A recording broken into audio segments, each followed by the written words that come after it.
Welcome back everybody. एक बार फिर से सुबह की सोच में खुशामदीद। हसन, आज हम एक दिन मना रहे हैं। जी, कौन सा दिन? हम वर्ल्ड ब्रेन डे मना रहे हैं। खैर आपको क्या पता, आपके पास थोड़ी है कोई ब्रेन हाँ, वगैरह। बिल्कुल मेरे पास होता, मैं आपके पास बैठा होता। आपको थोड़ी पता। नाइस यार, नाइस कमबैक। आज दुनिया भर में जी वर्ल्ड ब्रेन डे मनाया जा रहा है, जिसका मकसद दिमागी सेहत और असबी बीमारियों की आगाही बढ़ाना है, तहकीकात को फरोग देना है और फिर उनमें मुब्तला अफराद की मदद करना है, जो कि हम बिल्कुल भी नहीं करते। हम बेचारे को फौरन ही पागल डिक्लेयर करते हैं, उसको कहते हैं कि उसको अस्पताल तो लेके जाने की नहीं जरूरत है, इसको किसी और जगह पे मेंटल हॉस्पिटल में बेचारे को जमा करवा दो।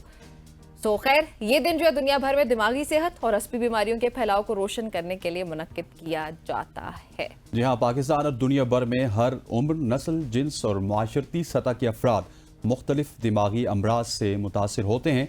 दुनिया भर में मुख्तलिफ दिमागी अमराज जैसे कि ये क्या लिखा हुआ जी? एपिलेप्सी है, पार्किंसन की बीमारी है, माइग्रेन है, दूसरी अमराज का फैलाव बढ़ रहा है और यही सूरत हाल पाकिस्तान में भी देखी जा रही है। अब आप कंटिन्यू करें। जी हाँ, दिमागी बीमारियों का फैलाव ना सिर्फ उम्र के हर मरहले में बल्कि हर तबके, नस्ल, जिन्स और माशरती हालत में देखा जा रहा है। ये मसला सिर्फ तिबी तौर पर नहीं बल्कि समाजी और इक्तिसादी तौर पर भी अहमियत रखता है। इस पर बात करने के लिए हमारे साथ मौजूद हैं डॉक्टर वजिया। डॉक्टर साहिबा, thank you very much for joining अस। सबसे पहले तो हमें वर्ल्ड ब्रेन डे के हवाले से बताइएगा, इस दिन के बनाने का मकसद क्या है और उसके बाद फिर हम डिस्कशन को आगे बढ़ाएंगे।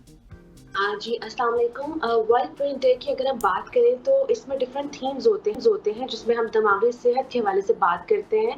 और दिमागी सेहत में सिर्फ ये नहीं कि बीमारियां ही आती हैं, बल्कि हमें क्या क्या फैक्टर्स हैं, क्यों बीमारियां ये ज़्यादा फैल रही हैं और हर टाइम की ड्यूरेशन, जैसे फॉर एग्जांपल हर साल अगर इसको मनाते हैं, थीम डिफरेंट इसलिए होता है कि उस साल के अंदर या उस ड्यूरेशन के अंदर जो बीमारियां ज़्यादा फैल रही होती हैं स्पेसिफिकली इस डोमेन के अंदर, ब्रेन हेल्थ के अंदर, उसका जिक्र किया जाता है। जैसे इस साल का थीम है न्यूरोलॉजिकल डिसऑर्डर्स, राइट, जिसमें आपने खुद भी जिक्र किया एपिलेप्सी और पार्किंसंस डिजीज। इसके अलावा मैं और भी कुछ बीमारियों का जिक्र करूंगी जो बहुत ज्यादा फैल रही हैं और उनके फैक्टर्स के ऊपर भी बात करूंगी। जी डॉक्टर वजिया कंटिन्यू करें, बेशक आप तज़किरा कर लें उनका।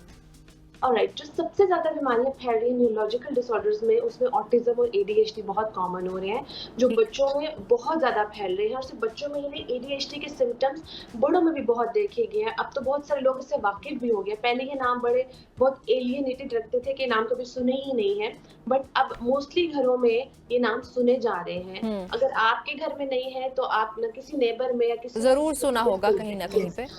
इसमें डिजीज में हम इसलिए नहीं जाएंगे क्योंकि बहुत कॉमन हो रही है, लेकिन मैं ये फैक्टर्स में जाऊंगी कि क्यों ज्यादा फैल रहे हैं। दो चीजें मैंने बहुत ज्यादा देखी हैं, 2 से 3।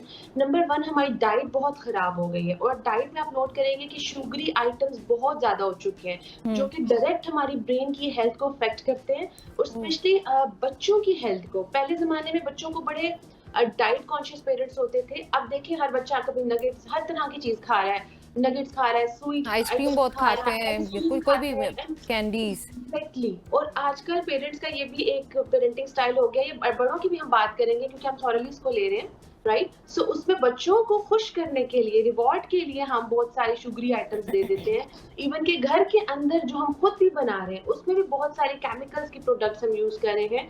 खालिश जो चीजें हैं उनको हम नहीं प्रेफर करें। बल्कि वजीहा, सॉरी टू इंटरप्ट, आपकी बात में ऐड करना चाह रही हूँ। पेरेंट्स कहते ही यही है, बेटा आप पढ़ लो, होमवर्क कर लो, मैं आपको चॉकलेट्स दूंगा या दूंगी, और फिर हम लोग चॉकलेट्स ही दे रहे होते हैं उनको।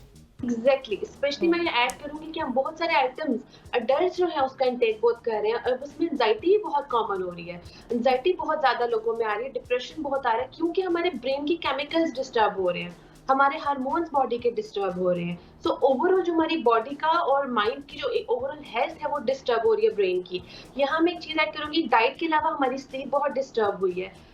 एक चीज जिसमें अब रिसर्च भी ये कहती है कि आइसोलेशन जो है वो हमारी ब्रेन की हेल्थ पे बहुत इफेक्ट करती है। आप नोट करें, पहले जमाने में, मैं इसलिए कंपैरिजन करती हूँ ताकि बेहतर अंडरस्टैंडिंग हो, क्योंकि अब हमारी जो बीमारियां हैं वो पहले से ज्यादा आ रही हैं।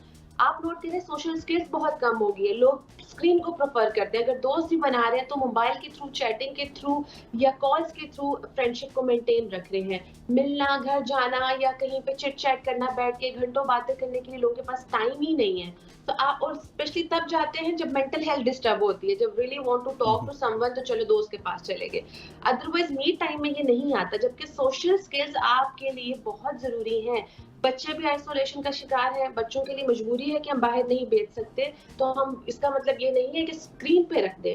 हम फैमिली भी हमारी पहले जॉइंट थी, मैं ये नहीं कह रही, मैं जॉइंट और न्यूक्लियर फैमिली का कंपैरिजन नहीं करी, बस सिर्फ ये बता रही हूँ कि मेंटल हेल्थ प्रॉब्लम्स में बहुत बड़ी रीज़न ये है कि पेरेंट्स बच्चे को टाइम नहीं दे पा रहे हैं, बिज़ी रूटीन की वजह से। मदर्स खुद भी बिज़ी होती हैं और वो घर के कामों में बिज़ी हैं, बच्चे निग्लेक्ट हो रहे हैं। आइसोलेशन रिसर्च भी है, बहुत बड़ी रीज़न है जो हमारी mental health, brain health disturb हो रही है। अच्छा डॉक्टर साहब, आपने आइसोलेशन का भी जिक्र किया, फिर डाइट का भी जिक्र किया और भी सोशल एक्टिविटीज़ का जिक्र किया।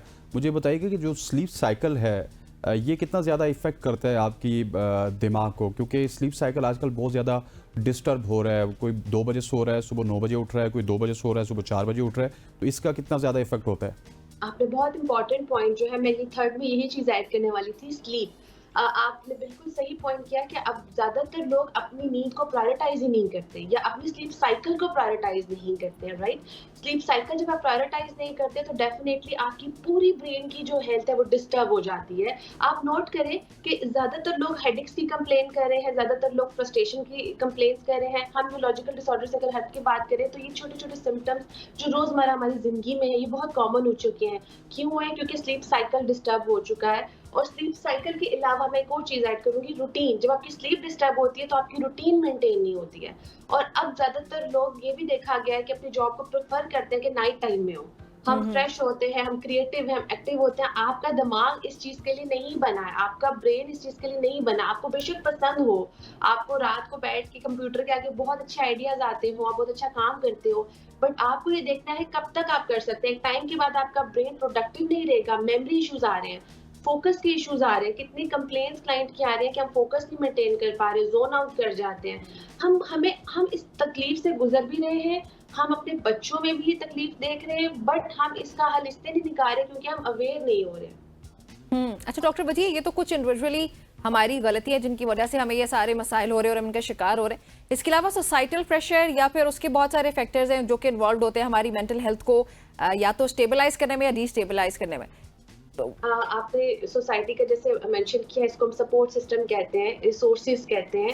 और आप नोट करें, हमारा सपोर्ट सिस्टम जितना वीक होगा, सोसाइटी में हमारे घर वाले आ जाते हैं, हमारा वर्क इन्वायरमेंट आता है, हमारे पीयर ग्रुप्स आते हैं, जितने ज्यादा ये हमारे लिए टॉक्सिक होंगे। मैं टॉक्सिक वर्ड सॉरी यूज कर रही हूँ बट ऐसा ही है।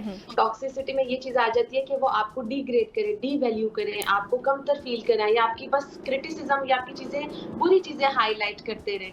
ये वो चीजें हैं जो आपकी मेंटल हेल्थ, आपकी ब्रेन हेल्थ पे इफेक्ट करती है। और मैं चीजें इसलिए मेंशन कर रही हूँ, ये सिर्फ उन लोग के लिए नहीं जो इफेक्ट हो रही है, ये उन लोग के लिए भी जो कर रहे हैं, जो करते हैं, बिल्कुल। वो भी अवेयर हो। अच्छा ये बताइएगा कि जेनेटिक्स में भी ये होता है कि ब्रेन की कोई बीमारी होती है जो जेनेटिक्स तो दूसरी जनरेशन को ट्रांसफर होती है? यस, जेनेटिक रोल्स भी बहुत स्ट्रॉन्ग प्ले हो रहे हैं। जेनेटिक रोल्स में हम देखें, जैसे फॉर एग्जांपल अगर मैं जस्ट एक डिसऑर्डर की बात कर लूं कि जीएडी, जनरलाइज्ड एंजाइटी डिसऑर्डर है, हम हिस्ट्री देखते हैं, कोई भी एपिलेप्सी का क्लाइंट है, एडीएचडी का है, ऑटिज्म का है, या कोई भी न्यूरोलॉजिकल डिसऑर्डर के क्लाइंट है, तो न्यूरोलॉजिकल में क्या न्यूरॉन्स ऐड हो गए ना, आपकी पूरी केमिस्ट्री ऐड होगी है ब्रेन की। उसमें ये देखा गया है कि जो जेनेटिक्स, जिनके जीन्स पास्ट के जो है जनरेशनल, जिनको ट्रॉमा कहते हैं, ये डिसऑर्डर्स कहते हैं, उनको ये बीमारियां हैं, ये डाइट जिनकी खराब रही है, बहुत कॉमनली है कि वो ट्रांसफर होती है आगे जनरेशन में। इसीलिए कहते हैं आपको अपनी मेंटल हेल्थ का ख्याल सिर्फ इसलिए नहीं रखना कि आपके लिए जरूरी है, आपकी जनरेशन के लिए भी जरूरी है। ठीक हो गया डॉक्टर साहबा, thank you very much for joining us. Doctor Wajiya हमारे साथ मौजूद थी जो कि वर्ल्ड ब्रेन डे की हमें बता रही थी। बहुत सारी चीज़ों को डॉक्टर साहबा ने मेरे ख्याल है कि अच्छे से हाईलाइट किया, जिसमें सोसाइटी के प्रेशर का आपने सवाल किया, फिर आपकी डाइट के इश्यूज होते हैं जो आपके ब्रेन को इफ़ेक्ट करते हैं। इसके अलावा स्लीप साइकिल है, इसको भी आपको ठीक करना है। और ये वर्ल्ड ब्रेन डे के हवाले से आज आगाही का दिन मनाया जा रहा है, तो हमने भी कहा कि हम आपको बताएं क्या कुछ हम गलत कर रहे हैं इस दिन के हवाले से और उसके बाद वो ठीक करें ताकि हमारा ब्रेन ठीक रहे। बिल्कुल। और प्लीज ये रात नहीं बल्कि सुबह के 4 बजे सोना और शाम 4 बजे उठना ये छोड़ दें प्लीज। ये इससे सबसे ज्यादा तबाही तो हमारी तरह सुबह उठ जाया करें प्लीज। ये नहीं, सच में इसने बहुत ज्यादा नुकसान दिया हमारी जनरेशन को, हर दूसरे इंसान का आजकल यही स्लीप साइकिल है। खैर यहाँ पे वक्त है जी एक ब्रेक शामिल करने का, जल्दी से ब्रेक शामिल करते हैं।